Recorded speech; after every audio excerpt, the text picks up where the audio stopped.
شپ مین نے مزید 3 افراد کو قتل کر دیا۔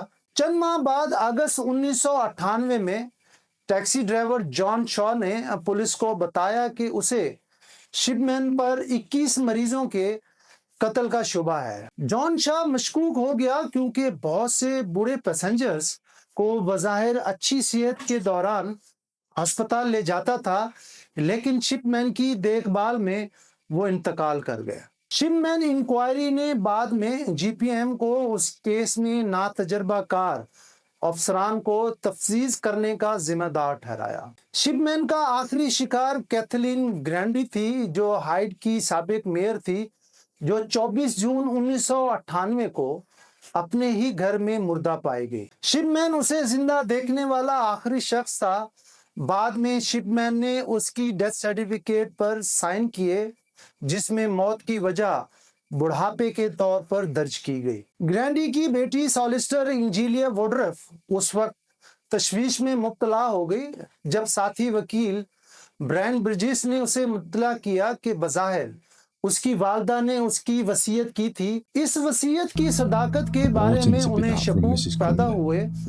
وصیت میں ووڈرف اور اس کے بچوں کو شامل نہیں کیا گیا، لیکن وصیت کے مطابق اس نے ڈاکٹر شپ مین کے لیے 3,60,000 پاؤنڈ چھوڑے۔ برجیس کے کہنے پر انجیلیا ووڈرف پولیس کے پاس گئی، جس نے تفتیش شروع کی۔ انویسٹیگیشن آفیسر کو قبر کشائی کا آرڈر ملا اور اس نے گرینڈی کی باڈی کو قبر سے نکالا، جس میں ڈائمورفین ہیروئن کے نشانات پائے گئے۔ ایسے نشانات جو اکثر ٹرمینل کینسر کے مریضوں میں درد پر قابو پانے کے لیے استعمال ہوتے ہیں۔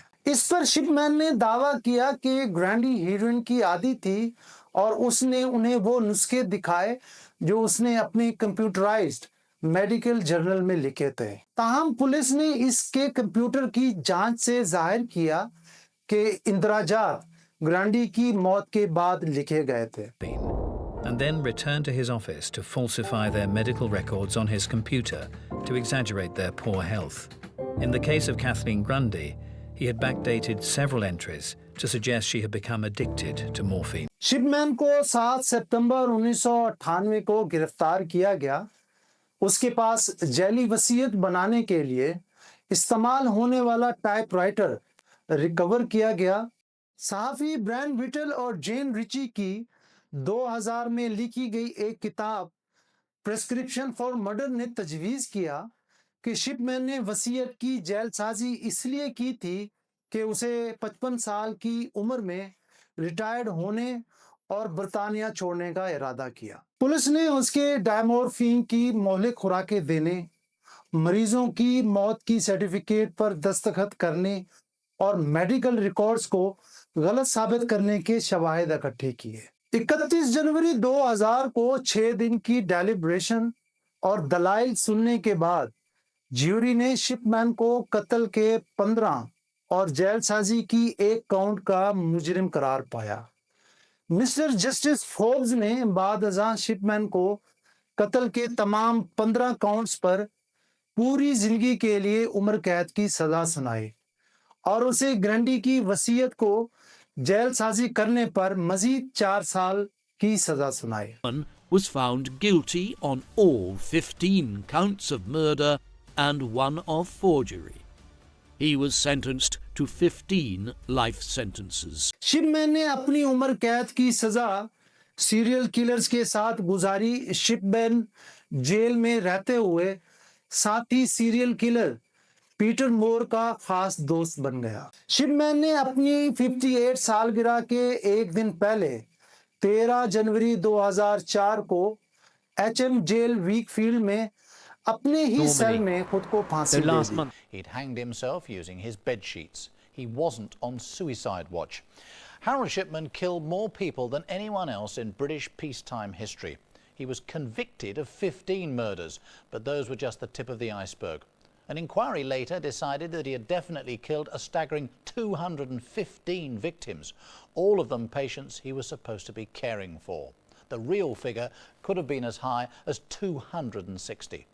شیفیلڈ میں میڈیکو لیگل سینٹر نے پوسٹ مارٹم کا معائنہ کیا اور ایک انکوائری شروع کی۔ متاثرین کے خاندانوں میں سے کچھ نے کہا کہ وہ شپمین کی خودکشی سے کبھی بھی شپمین کا اعتراف جرم معلوم نہیں کر سکیں گے اور نہ ہی اس بات کا جواب تلاش کر سکیں گے کہ اس نے اتنا گھناؤنا جرم کیوں کیا، اور نہ ہی ہیرولڈ شپمین کے قتل کی محرکات اس کی موت کے 10 سال بعد بھی واضح ہو سکیں۔ شپمین کیس اور شپمین انکوائری رپورٹ میں سفارشات کا ایک سلسلہ برطانیہ میں معیاری طبی طریقہ کار میں تبدیلیوں کا باعث بنا۔